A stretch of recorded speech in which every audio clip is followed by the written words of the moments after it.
Industry में अगर आप हेलीकॉप्टर लेना चाहते हैं तो ऐसी 3 टेक्निक आपको मिलेंगी। उनको अगर आपने अपना लिया तो आप न केवल मात्र हेलीकॉप्टर, न केवल मात्र बड़ी गाड़ियाँ, अपितु ज़िंदगी में जो चाहते हैं वो पा सकते हैं।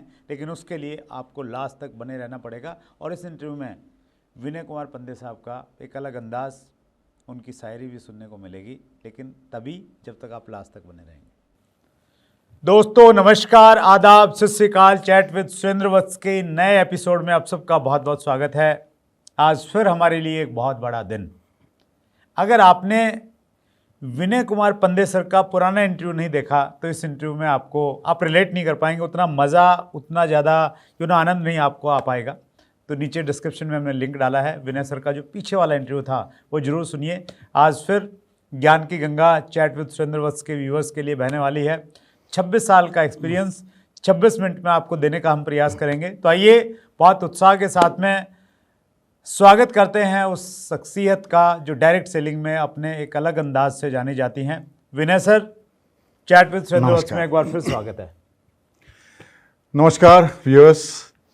मुझे सुरेंद्र जी ने कहा कि पिछले इंटरव्यू के बाद में हज़ारों की तादाद में फ़ोन आए और दोबारा सेकंड पार्ट करे, तो सुरेंद्र जी ने कहा और हम आ गए आपके लिए।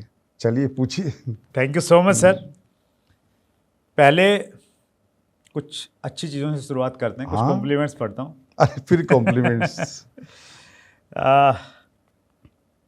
नरेंद्र कुमार लिखते हैं, Vinay Kumar Pande sir the Kohinoor of network marketing. Team aware ने लिखा है, ऐसा लग रहा है डायरेक्ट सेलिंग बिजनेस का सबसे धुरंधर लीडर पहली बार सबके सामने आ रहा है, क्योंकि आप सोशल मीडिया पे हैं नहीं कहीं। नहीं। सुख रमन ने लिखा है, नेटवर्क मार्केटिंग के बेताज बादशाह आ रहे हैं, और ये मुझे बड़ा इंटरेस्टिंग लगा। सरजू मौर्य ने लिखा है, आ रहा है नेटवर्क मार्केटिंग का प्रभुदेवा। तो आपकी पर्सनैलिटी वैसी लगती, कुछ प्रभुदेवा जैसी। हम महाकाल के भक्त हैं, तो हम जहाँ जाएंगे तांडव तो मचेगा। क्या बात है, वंडरफुल सर। पिछले इंटरव्यू में मैंने बहुत कुछ एनर्जी ली आपसे, व्यूवर्स ने भी ली होगी। व्यूवर्स को मैं बताना चाहता हूँ, पीछे वाले इंटरव्यू में हमने बातचीत किया विनय सर की लाइफ के बारे में, कैसे उन्होंने स्टार्ट किया, अमेरिका में गए और वहाँ से डायरेक्ट सेलिंग का एक विज़न मिला, फिर इंडिया में आए और हिंदुस्तान की ऐसी वो पहली शख्सियत हैं जिन्होंने डायरेक्ट सेलिंग इंडस्ट्री से पहला हेलीकॉप्टर खरीदा और फिर 4 हेलीकॉप्टर खरीदे, हवाई जहाज़ और 4 हवाई जहाज़ खरीदे। और अब हम लोग आगे बढ़ते हैं और बहुत सारे प्रश्न हैं व्यूवर्स के मेरे पास में। मैं प्रश्नों से ही शुरुआत करता हूँ। हाँ, सीधे आ जाइए। इजाज़त है? राइट, इरशाद। ये प्रश्न मैं ले रहा हूँ सर शिवेश पासवान का। अगर टीम कहना नहीं मानती तो कैसे हैंडल करें? मुझे आज तक अपनी ज़िंदगी में ये सवाल आया नहीं कभी, जब तक कि वो अपने अपलाइन का मानता हो। तुम अपने अपलाइन का मानोगे नहीं और तुम बोलते हो कि टीम मेरी नहीं मानती। तो प्रिंसिपल क्या है हमारे यहाँ, जो हम लोग यूएस से, अमेरिका से सीख के आए ना, वो प्रिंसिपल पे एकदम आज भी अड़िग है। प्रिंसिपल क्या है कि अपलाइन इज डिवाइन। आपके अपलाइन डिवाइन होते हैं। Downlines are like children and cross lines are dangerous. Simple, as simple as that. So now what happens, क्या होता है कि हम जो सिखाते हैं लोगों को कि अपलाइन, देखो अपलाइन फिर भी इंसान है कि नहीं, आपके जैसा मेरे जैसा। अपलाइन से भी गलती हो सकती है, वो भी सीख रहा है ना।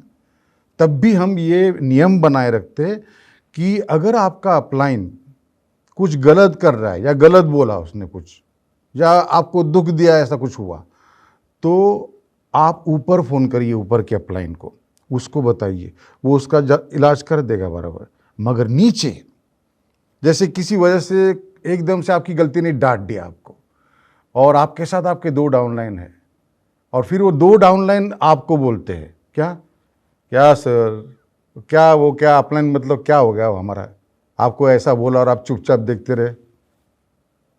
सुना, मैं होता ना तो सुना देता। तब आपने क्या करना है बताए, तब आपने उसको खबरदार खबरदार अगर मेरे अपलाइन के बारे में कुछ हुआ तो वो मुझे मारे तोड़े अपमान करे, वो मेरा अपलाइन है।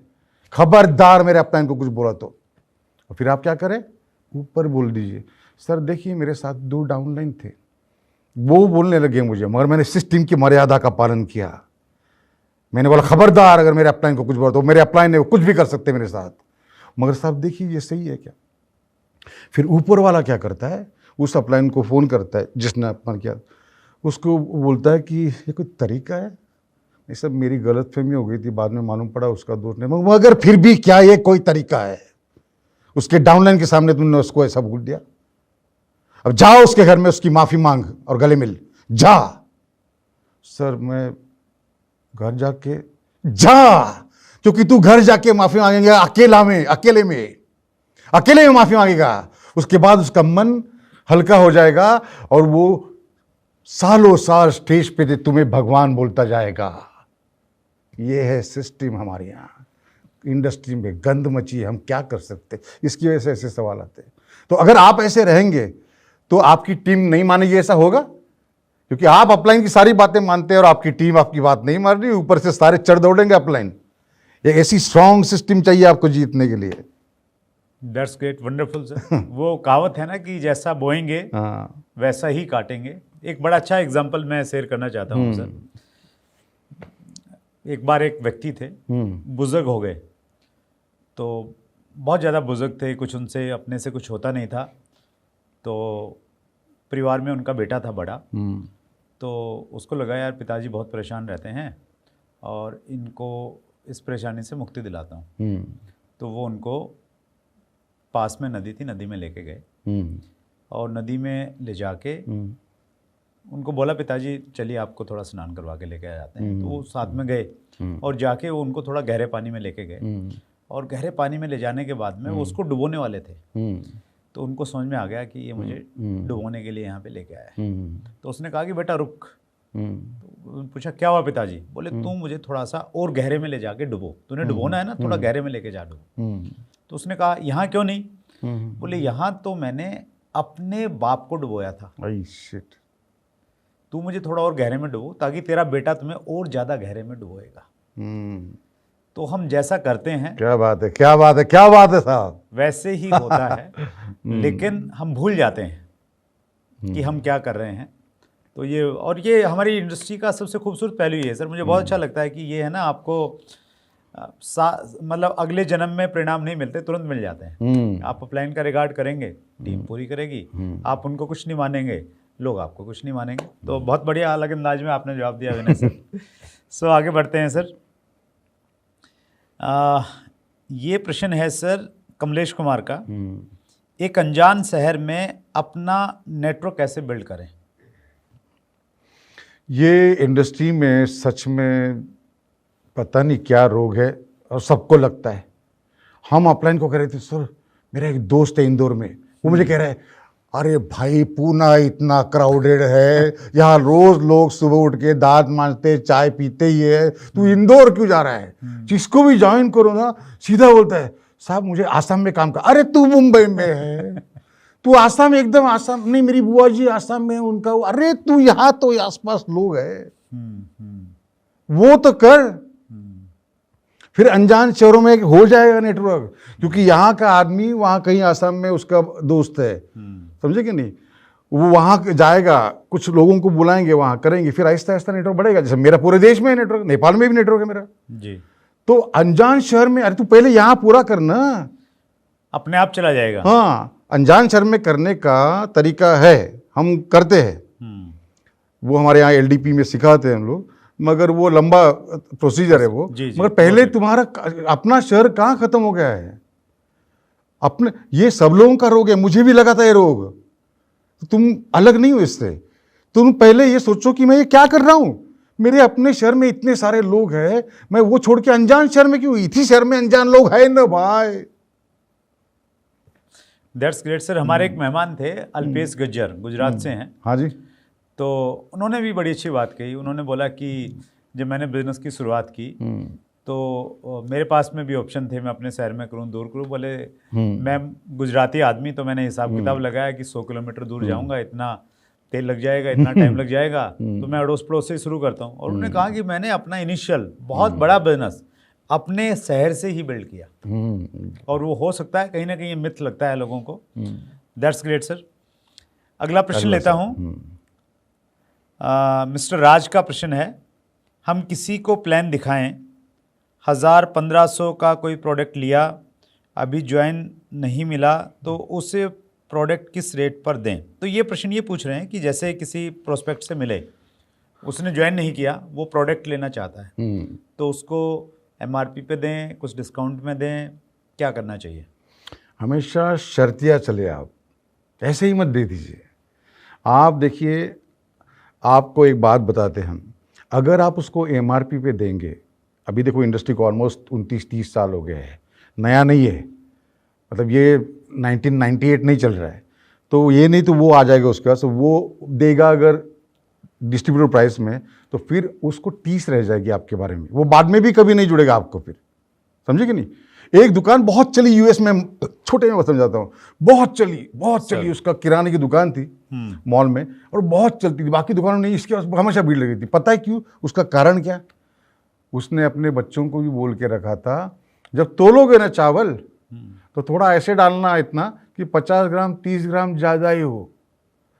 तो वो ले रहा है 20 किलो चावल ले रहा है अगला, मगर वो 20 किलो चावल जो है उसमें वो 50-60 ग्राम ज़्यादा है, वो उसने निकाला नहीं, डाला, निकाला।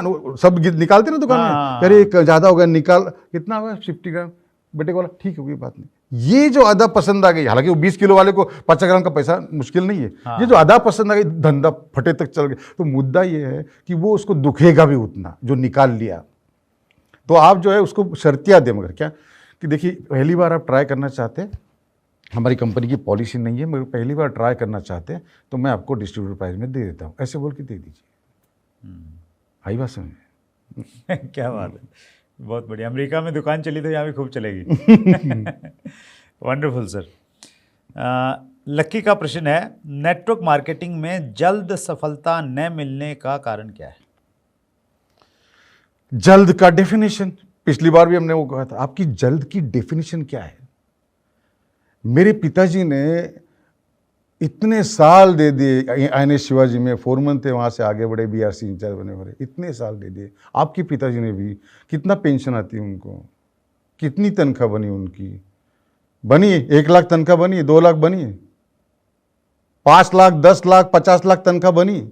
आपको करना कितने 5 साल में करना है, उसमें भी आपको जल्दी चाहिए। ये ऑलरेडी जल्दी है भाई, जान डाल दो, दिन के 2-3 घंटे ईमानदारी से काम करो और एक अच्छी सिस्टम पकड़ो। एक सिस्टम चाहिए तभी बन पाएगा, वरना आप कितना ही मेहनत करेंगे, वो मैकेनिज्म आपके पास नहीं है तो मुश्किल हो जाएगी। अच्छी सिस्टम में काम करो, और सभी ऊपर से नीचे तक एक ही सिस्टम फॉलो कर रहे हैं ऐसे लोगों में काम करो, बिजनेस होगा। जल्द, ऑलरेडी जल्द है। MLM का पैसा, और अरे यार एक आदमी बैंकक्रप्ट हो गया, बर्तन बिक गए उसके, और MLM में फिर उसने एंट्री की, 10 महीने में पहली गाड़ी आई, और उसके 8 महीने बाद सफारी आई, उसके बाद यार उसका हवाई जहाज आया खुद का, फिर उसके अगले साल उसका बंगला हुआ, दूसरा बंगला हुआ, और 3 हवाई जहाज आए। जल्दी का डेफिनेशन क्या है यारों मेरे?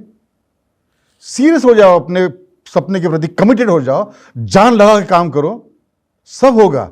और ये सब जल्दी ही है। ये 5 साल में होता तो भी जल्दी है। हवाई जहाज मेरे 10 साल में भी होते ना, 3-3 4-4 हवाई जहाज किसके पास है क्या? 10 साल में भी होते तो भी जल्दी ही है ना यार। सीरियसली, सीधी तरह से जैसी चीजें हैं ना वैसे ही देखो, जैसी चीजें हैं ना जिंदगी में, लोग कितने पगार पे कितने सालों बच जाते हैं, जैसी है ना वैसे ही देखो ना। जल्दी कैसे काम है? मैजिक स्टिक वांड है क्या मेरे पास? सोच यार। बड़ा पर्सनल सा क्वेश्चन किसी ने पूछा है, सर आप टोपी क्यों पहनते हैं? हाय, हम इस नेटवर्किंग की दुनिया के एक माफिया डॉन की तरह रहते हैं। हमारा डिसिप्लिन, हमारी जो अनुशासन है, आप कभी हमारे लोगों से मिलेंगे तो जानेंगे। मुझे बहुत चाहने वाले लोग, औरतें, लड़कियां, बच्चे, सारे लोग इतना चाहते हैं, मगर फिर भी मैं बाजू से गुजर रहा हूँ ना तो एकदम ऐसे पीछे हो जाते हैं। अरे मेरे क्या हो गया तुमको?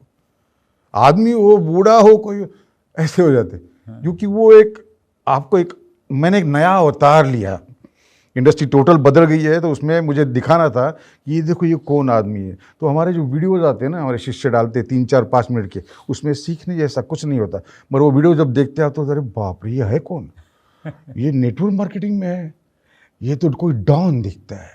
हाँ। तो एक आकर्षण फैलाना कि ये कोई नया है, कितने मोटिवेशनल स्पीकर सुने और ये कोई नया ही रूप लेके धारण हुआ है, एकदम से प्रकट हुआ है। बस एक नयापन चाहते थे, और क्या। तो इसमें मैसेज ये भी है सर कि अगर कोई भी व्यक्ति अपना कुछ नया अंदाज उसका हो, वेशभूषा कुछ भी, तो उसमें एक जल्दी पहचान बनती है। हर एक का अपना अपना अंदाज होता है, वो चाहता है कि थोड़ा कुछ नया करो, पर बेसिकली मेनली क्या गड़बड़ वहाँ नहीं है, यहाँ तक जाने की बात नहीं, क्योंकि नीचे के लेवल पे जाओ ना तो लोग जो है कि दाढ़ी बड़ी है, इधर उधर से बड़ी हुई है, वीडियो देने के लिए इधर आए हुए हैं, टी शर्ट पहन के आए हुए हैं, और हमको लगा था उसको देख के बाद में बोलने को, आ गया ना स्वाद है, ऐसी दाढ़ी इधर से बड़ी, टी शर्ट ये वो। तो लोग क्या है ना, उनको जब बोलते हैं ना तू प्लान नहीं सारे, वो मेरा दोस्त है, मैं एकदम से सूट में जाऊंगा तो वो हंसने लग जाएगा।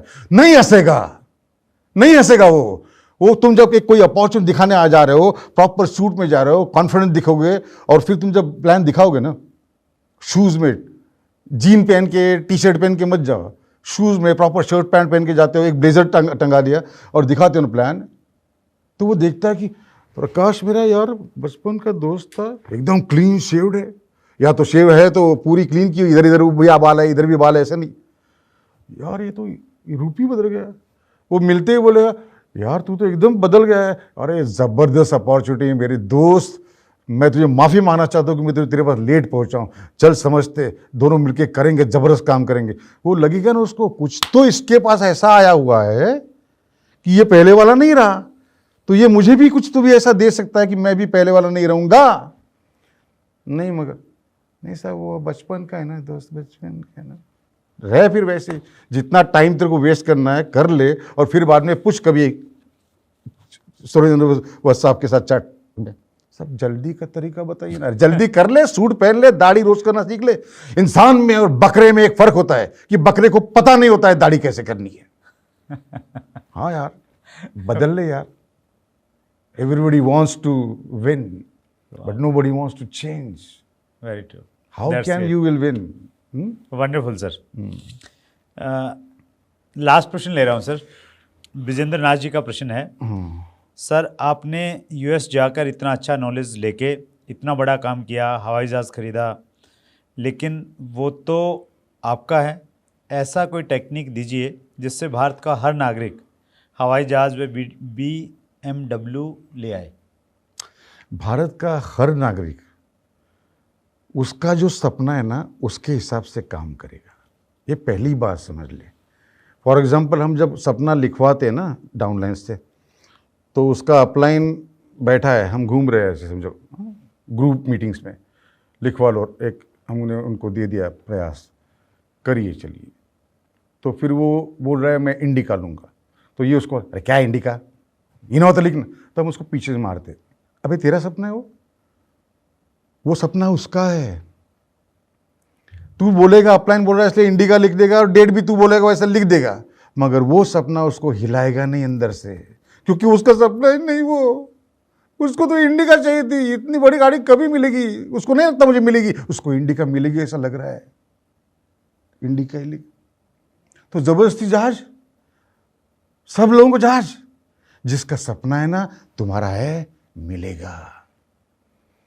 इस बिजनेस में बहुत कम लोग कामयाब होते हैं, क्योंकि वो लोग जो करना चाहिए वो करते नहीं, छोटी छोटी चीज़ें करनी होती है, दिन में 2 ही घंटा निकालना होता है, जो सिस्टम के स्टेप्स है जो फॉलो करने होते हैं, कोर के स्टेप्स फॉलो करने होते हैं, घर का अपना 2000 BV जो हम कहते हैं कोर BV उतना करना होता है, वो करते नहीं।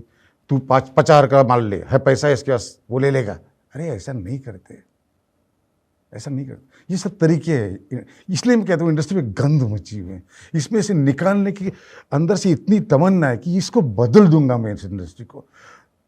ये जो सवाल है ध्यान से सुनना, मैं चाहता हूं आप लोग जो मुझे सुन रहे हैं और सुनेंगे, बार बार सुनेंगे, आप में से 77% लोग डायमंड जा सकते हैं और ऊपर भी जा सकते हैं, डायमंड से भी ऊपर। कैसा लगेगा आप में से 77% जाए तो? और मैं साइंटिफिक बात कर रहा हूँ, वेरी साइंटिफिक, साइंस ने प्रूव की बात। उससे पहले मैं आपको समझाता हूँ एक बात बेसिकली, कि आपको प्रॉब्लम क्या है ना, मैं गहरे में जा रहा हूँ, गहराई में घुस रहा हूँ अभी। आपको प्रॉब्लम क्या होता है ना, आप सोचते कि मुझे लाखों करोड़ रुपए मिलेंगे, पता नहीं यार, मुझे कहाँ इतने पैसे, मेरे बाप तो स्कूल टीचर है, मैं तो यहाँ 5,000 रुपये के भाड़े से रहता हूँ, मुझे कहाँ इतने लाखों, ये मन में आपके आता है। मैं एलिजिबल नहीं हूँ, मैं कोई करोड़पति का बेटा नहीं हूँ। तो मैं खुश खबर देने आया हूँ आज जो बात करने आया हूँ वो पूरी इंडस्ट्री में 1959 से लेके आज तक किसी ने नहीं बोली आपको, क्योंकि मैं चिंतक हूँ, मैं साधक हूँ। आपको भी ये कहना चाहता हूँ, आपको अपन किसी रेस में घोड़ा जितवाना है अपना, तो अच्छा घोड़ा खरीदेंगे, अच्छा घोड़ा खरीदेंगे आप, मेरे रेस में जितना ही चाहिए। बीच में खच्चर वाला आ गया, गधे वाला आ गया, सर वो बहुत महंगा है, ये देखो सस्ता है ना, लेंगे क्या आप? नहीं ना लेंगे। क्यों? कि वो खच्चर एलिजिबल नहीं है घोड़े की रेस में जीतने के लिए। पूछो पूरी दुनिया से, कितने करोड़पति बापों के बेटे डायमंड गए? नहीं मिलेगा, नहीं मिलेगा। फिर कौन गए डायमंड? वही जो 30-40 रुपए किराए के घर में रहते थे, कभी ड्रग एडिक्ट थे, कभी स्कूल टीचर का बच्चा थे, यही सारे लोग डायमंड गए। तो आप एलिजिबल है, आप उसी में से। You are eligible man, you are eligible. आप करोड़पति बाप के बेटे नहीं ना, इसलिए सोचते मैं कहां से पैसा कमा सकूं। अरे ये बिजनेस ही ऐसा है, वहां करोड़पति का बेटा डायमंड नहीं हुआ है। आप एलिजिबल ग्रुप है। चाल में रहता है, मजदूरी करता हूं, स्कूल टीचर हूं सर, 20,000 तनख्वाह पे हूं सर, छोटा सा घर है सर, स्कूटर भी सेकंड हैंड ली साहब, ऐसे ही लोग डायमंड जाते। एलिजिबल है आप, आ गया ना स्वाद। अब देखिए 77% के आईबीएम में एक कंपनी ने एक बड़े डॉक्टर को बुलाया था, साइकोलॉजिस्ट था वो, और उस डॉक्टर ने कहा 77% लोग जो है कामयाब हो सकते हैं अपने से, अगर 3 साइकोलॉजिकल ऑपरेशंस किए तो।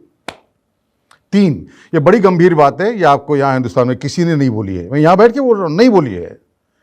तो उसमें पहले क्या करना पड़ता है कि आपको आपके थॉट प्रोसेस को रिफ्रेम करना पड़ेगा। जिस थॉट प्रोसेस से आप चलते आए ना, इसलिए आपका बैंक बैलेंस वो है जो है। तो वो बैंक बैलेंस बढ़ाना है अगर आपको, तो वो थॉट प्रोसेस को जो है ना रिफ्रेम करना पड़ेगा। क्योंकि क्या है ना, साइंस ने प्रूव किया है, the brain doesn't accept facts नहीं एक्सेप्ट करता ब्रेन। आपका ब्रेन जो है, वो जो तथ्य है, वस्तुस्थिति है, वो एक्सेप्ट नहीं करता, वो स्वीकारता नहीं है। आप जो सोचते हैं वो स्वीकारता है। साइंस ने यह प्रूव किया है कि मौत का डर किसी को प्रोत्साहित नहीं करता है। करता है क्या? मौत का डर किसी को प्रोत्साहित नहीं करता है। तो फिर उसको प्रोत्साहित, मोटिवेट नहीं करता है, तो फिर उसने क्या करना चाहिए? एक खुशहाल जिंदगी के लिए उसने सोचना चाहिए कि मैं ठीक हो जाऊंगा और मैं मेरे बच्चों को लेके यहां घूमने जाऊंगा, वहां जाऊंगा, खुशियों के बारे में सोचना चाहिए। तो ब्रेन क्या ले रहा है? ब्रेन एक्सेप्ट करता है जो आप सोचते हैं। आप अगर सोचते हैं कि हाँ मैं मर जाऊंगा तो फिर हमारे बच्चों को क्या होगा, तो फिर सोचिए साहब, आप मर ही जाएंगे ना। ब्रेन ने एक्सेप्ट कर, आपके ब्रेन ने एक्सेप्ट कर लिया सर कि आप हवाई जहाज लेंगे। कैसे नहीं होगा? फिर कैसे नहीं होगा? आपके ब्रेन ने एक्सेप्ट कर लिया कि मैं तो मर जाऊंगा, तो फिर कैसे नहीं, क्या करोगे आप? मर ही जाओगे ना। ब्रेन ने पूरा एक्सेप्ट कर लिया है। तो फैक्ट्स जो है ना, वो ब्रेन लेता नहीं। मगर हमको बचपन से कहते आए, हम जब बचपन में कहते थे पापा पापा मैं 7 घोड़ों वाला बंगला लूंगा, तो अले ले ले ले ले ले ले ले करते थे। बड़े हो गए, बड़े होने के बाद हम बोलते एक दिन यार मर्सिडीज लूंगा मैं, एक दिन यार मैं पेंट हाउस लूंगा, बड़ा मेंशन लूंगा। तो क्या लोगों ने कहा, वाह what a dreamer you are. बोला क्या? बोला ग्रो अप। अब मैच्योरिटी आने दे, मैच्योरिटी आने दे, चिंता कर, भविष्य की चिंता कर।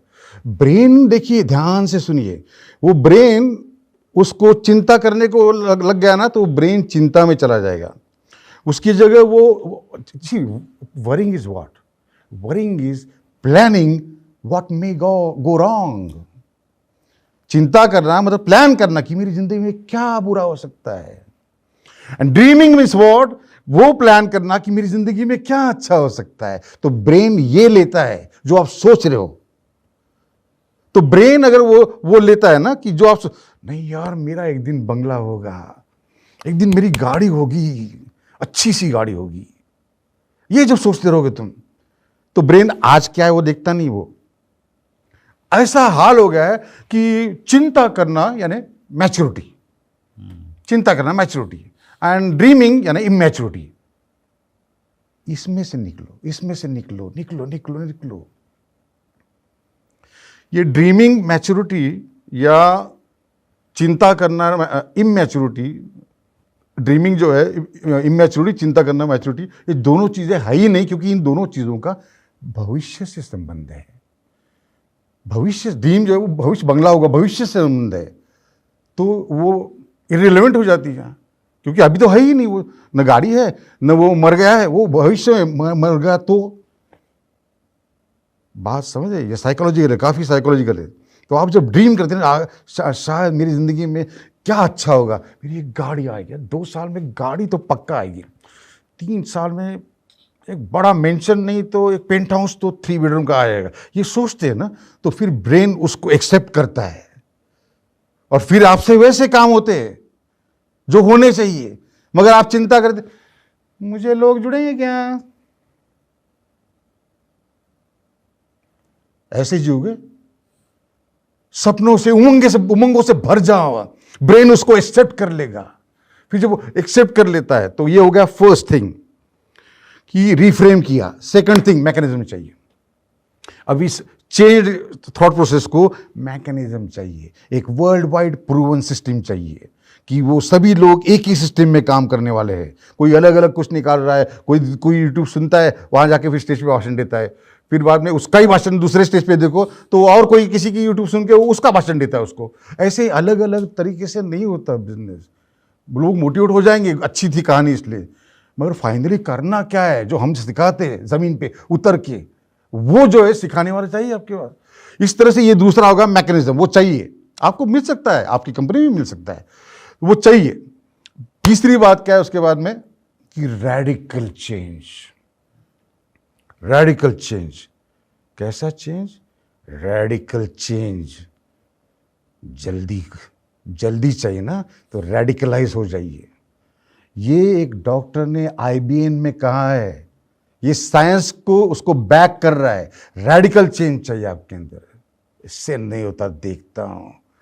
और रेडिकलिज्म चाहिए। मगर हमारे यहाँ क्या होता है ना कि आपने कोशिश की, कुछ लोगों ने आप में से, कि वजन कम करने की, तो हम क्या करते हैं पूरी दुनिया में, इंडिया में नहीं पूरी दुनिया में, हम क्या करते हैं कि लगा दिया जिम, 15,000 भर दिए, वॉटेवर जो भी 6,000 हो गए भर दिए। पहले दिन गए तो 15 मिनट दौड़े वहाँ, फिर बाद में फ़ोन आया और फिर फ़ोन में म्यूज़िक चल रहा है तो बाहर गए, फिर बाद में गर्म पानी से नहा लिए, चले गए घर पे।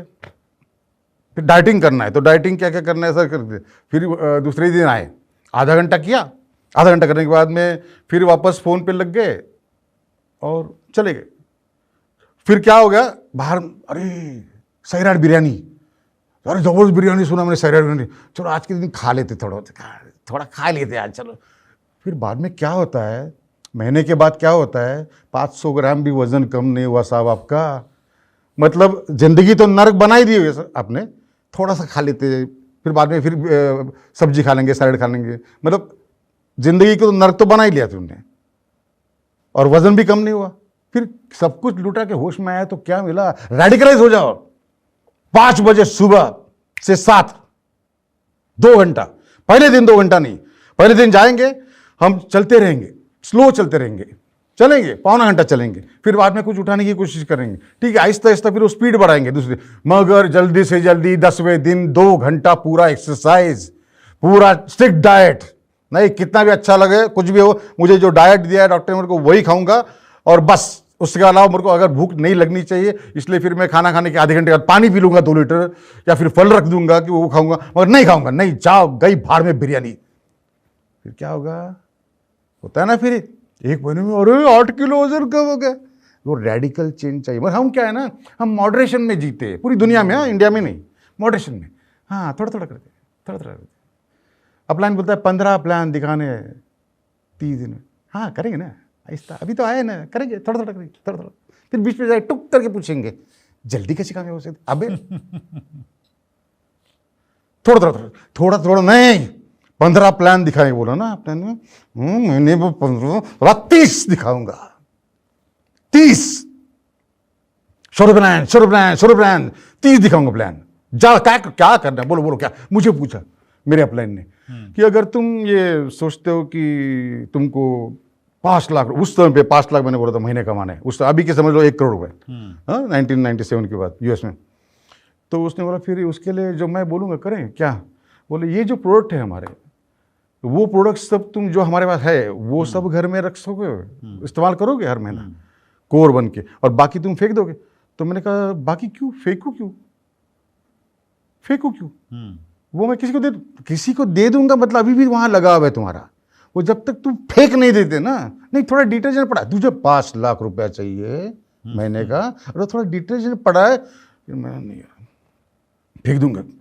ठीक है कोई बात, 2 दिन में 1 प्लान दिखाऊंगा। ये सब रेडिकलाइजेशन से किया मैंने।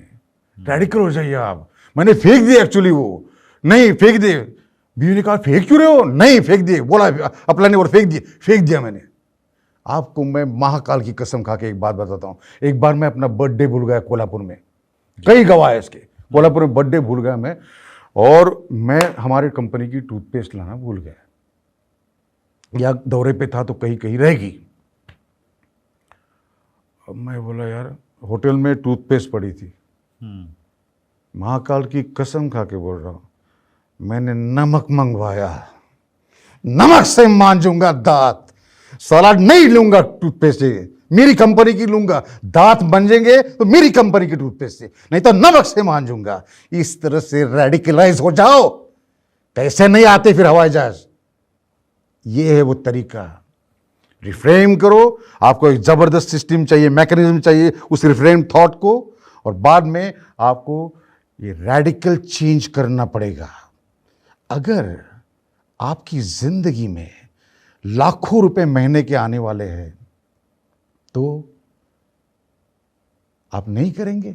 लोग ना मुझे कई बार पूछते हैं कि आपको लोग नो बोलते तो क्या करते, और लोग नो बोलते तो लोग जो करते वो मैं नहीं करता। अरे यार ये हो जाता था यार, सेल्स में है ये हो जाता था, बहुत अच्छा होता था यार, और उसने ये बोला। ये सब सोचने का वक्त मैंने नए आदमी को प्लान दिखाने में लगा दिया, इसलिए मैं जीता। तो भूल जाओ, living, you have to master the art of living. ये आर्ट ऑफ लिविंग मेरा है, सुश्री रविशंकर जी का नहीं। LEAVING Surendra ji, the art of living. If the prospect is negative, you don't want him man. हमको ही तू नहीं चाहिए, तू अगर नेगेटिव है हमको ही नहीं चाहिए तू। If the prospect is negative, we don't want him. Leave him, go forward, next, show the plan. नहीं मगर अरे छोड़ उसको, पीछे क्या देखता है, बारात देखता है तेरे बीवी बच्चों के सपने, तेरे सपने। तू नहीं चाहता कि तेरी बीवी जिस गहने पे हाथ रख दे, तेरे बच्चे के स्विट्जरलैंड जाना है, चाहे मैं साल में 3 बार घूम रहे विदेश, नहीं तू नहीं चाहता तेरी मर्सिडीज एस क्लास आए, नहीं चाहता। उसके लिए इतना सा करना है बस, रेडिकलाइज हो जाओ, दीवानों की तरह काम करो, आप सब जीतेंगे। वाह, वंडरफुल सर। जबरदस्त विनय सर, आपने वो तरीका बता दिया जिस तरीके पे चल के BMW आ सकती है, हेलीकॉप्टर्स आ सकते हैं, सब कुछ आ सकता है, यकीनन। और ये जो खजाना था ये आपने हमारे व्यूवर्स को दिया सर, दिल की गहराई से बहुत बहुत धन्यवाद विनय सर। पिछली बार भी समय कम पड़ गया था, अब भी घड़ी हमें इजाज़त नहीं दे रही और अब तक मुझे लग रहा है बहुत लंबा इंटरव्यू हमने रिकॉर्ड किया है। फिर एक बार दिल की गहराई से बहुत धन्यवाद। और मैं एक चीज़ और आपसे स्पेशल रिक्वेस्ट करता हूँ, पता नहीं कब मौके मिलेंगे, हम लोग इस चैनल के माध्यम से अपना ज्ञान लोगों तक देंगे, लेकिन आपके पास जो ज्ञान है ना सर, वो यूनिक है। कोशिश कीजिए उसको किसी न किसी रूप में उन लोगों तक भी पहुँचाइए जो लोग कहीं ना कहीं डायरेक्टली आपसे इन्वॉल्व नहीं हैं, लेकिन उनके पास में अगर धर्म संकट में डाल रहे हैं। नहीं कीजिए सर, शुरुआत कीजिए। वो मतलब ज्ञान हम है क्या ना, है ना, हम सिंगर भी रहे तो हम थोड़ा सा संवेदनाशील है, वरना हम कठोर बिजनेसमैन है। इस बात आदमी की बात में इतनी मिठास है यार, फोन का नाक और मुझे नहीं लगता है ये आप आदमी कीजिए सर, एक्चुअली डिजर्व करते हैं लोग। आपने जो ये साइंस बताई ना कि भाई किसी भी चीज़ को पाने के लिए वो जो आपने कनेक्ट किया 3 चीज़ों से, वो अल्टीमेट चीज़ है सर। वो ऐसा एक प्रैक्टिकल नॉलेज लोगों को चाहिए। लोग करते तो हैं लेकिन वो टेक्निक से उस सिस्टम को वो फॉलो नहीं कर रहे हैं, तो वो कहीं ना कहीं एक मिसिंग है। प्रोग्राम की एंडिंग सर आपके कुछ शेरों से करेंगे। आपने पिछले इंटरव्यू में बताया था अपने बारे में कि आप लिखते भी हैं, आप गाते भी थे, आप रियाज करते थे पानी में खड़े होके। अभी क्या है, रियाज छूट के हो गए पता नहीं कितने साल, 30-35 साल, तो पता नहीं, मतलब आपको पता चल जाएगा कि खंडर कभी बड़ी बुलंद इमारत होते थे। बुलंद इमारत वो तो कमेंट्स करेंगे ना सर लोग, आप गाइए, देखिए नीचे झड़ी लगती है। ये एक हम अपनी गजल है, उसके 2 ही शेर गाएंगे और थोड़ा सा कसूर पतियाला की गायकी का भी अंदाज आपको। ये आपके लिखे हुए हैं? हाँ, ये दोनों शेर मेरे हैं। मेरे शेर खान साहब ने गाए, गुलाम अली साहब ने, ये नहीं दूसरे।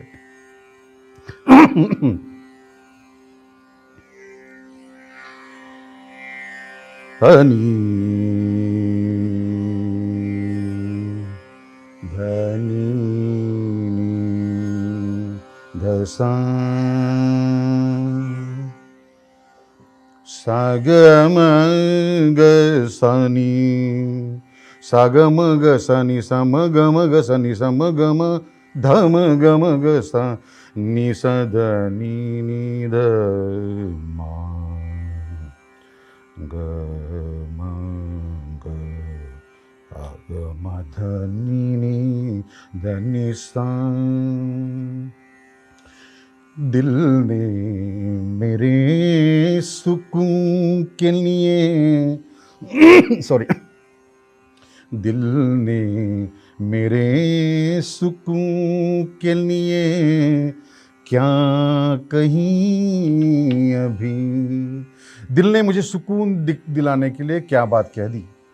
दिल ने मेरे सुकून के लिए क्या कहीं अभी, दिल ने मेरे सुकून के लिए क्या कहीं अभी। पहली बार जब दिल टूटा था ना, तब की बात है ये जी। दिल ने मेरे सुकून, एक हमारे कॉलेज के सामने एक बड़ा हाईवे था और वो हाईवे से वो एक ट्रक आया और मुझे एक मेंढकी से बड़ा प्यार हो गया था। वो मेंढकी जो है वो मर गई, तो मैं दिल टूट गया मेरा।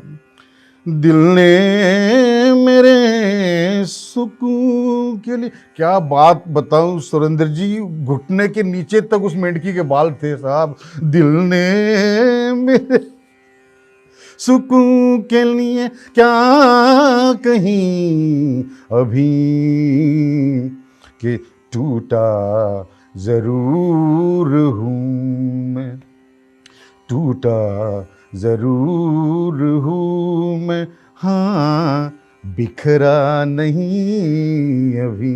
क्या बात है। टूटा जरूर हूँ मैं, हाँ बिखरा नहीं अभी। वंडरफुल, अद्भुत, क्या बात है। शुक्रिया। इसमें भी पॉजिटिविटी झलकती है, एक मैसेज। वो हमारा कैरेक्टर है कि टूटा जरूर हूँ मैं, बिखरा नहीं। वो हमारा एक नेटवर्क बिल्डर का कैरेक्टर वैसा होना चाहिए, अंदर से ना आएगी टूटेगा मगर बिखरना मत। So thank you so much Vinay sir, आपके कई सारे अंदाज हमने एक इंटरव्यू में देखे। जल्दी मुलाकात होगी, फिर हमारे व्यूअर फिर एक बार तालियां बजाएंगे, खुशियों के गीत गाएंगे, बहुत सारे कमेंट्स आएंगे। सो एक बार फिर दिल की गहराई से बहुत बहुत धन्यवाद विनय सर। बहुत बहुत शुक्रिया, मगर ये पता नहीं कब मिलेंगे। जल्दी मिलेंगे, जल्दी मिलेंगे। चलिए, थैंक यू। आप आवाज़ दें, शायद